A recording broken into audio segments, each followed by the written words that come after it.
Pourquoi la santé mentale des étudiants se dégrade-t-elle ? Merci d'avoir posé la question.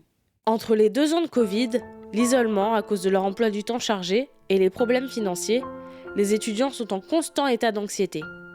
C'est en tout cas ce que révèle une enquête CSA publiée en juillet 2022 et menée pour le groupe Interial et LMDE. 68% des étudiants déclarent souffrir d'au moins un symptôme dépressif et sont en situation de mal-être. Mais ce mal-être, c'est surtout à cause du Covid, non ? Alors oui et non.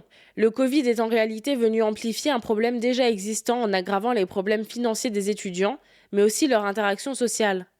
Néanmoins, dans la même enquête menée en 2019, les chiffres étaient déjà alarmants. 30% des sondés avaient des idées suicidaires, un pourcentage qui a augmenté de 6 points depuis. De plus, l'étude de 2022 révèle une réelle anxiété quant au futur de la société. Les 3/4 des étudiants sondés s'inquiètent du changement climatique.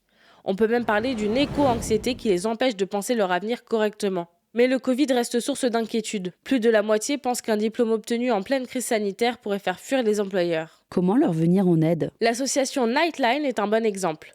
Créée en 2016 par et pour les étudiants. Tous les jours, de 21h à 2h30, une ligne téléphonique et un chat sont ouverts, de manière gratuite et anonyme. Nightline a également mis en place un kit de survie numérique qui se présente comme un petit parcours à faire sur Internet, avec des questions, des mini-jeux et des fiches explicatives qui dirigent ensuite l'étudiant vers une solution. Le kit propose même un parcours « J'ai un ami qui va mal » pour venir en aide à ses proches. On peut également parler du dispositif Santé Psy étudiant, qui offre 8 séances gratuites de thérapie avec un psychologue.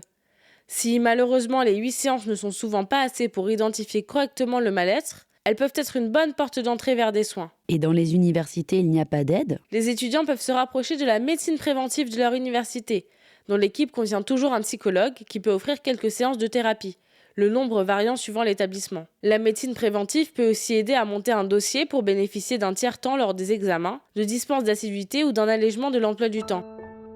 Si vous êtes étudiant ou étudiante, n'oubliez pas que vous n'êtes pas seul. Des solutions existent pour alléger votre charge mentale et votre mal-être. N'hésitez pas également à participer au printemps 2023 à la prochaine enquête CSA pour Interial et LMDE.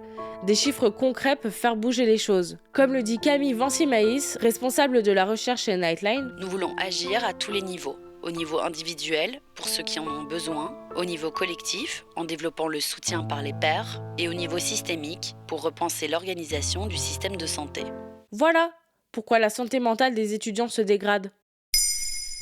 Maintenant, vous savez, un épisode écrit et réalisé par Maëlle Diallo. Ce podcast est disponible sur toutes les plateformes audio et pour l'écouter sans publicité, rendez-vous sur la chaîne Bababam Plus d'Apple Podcast.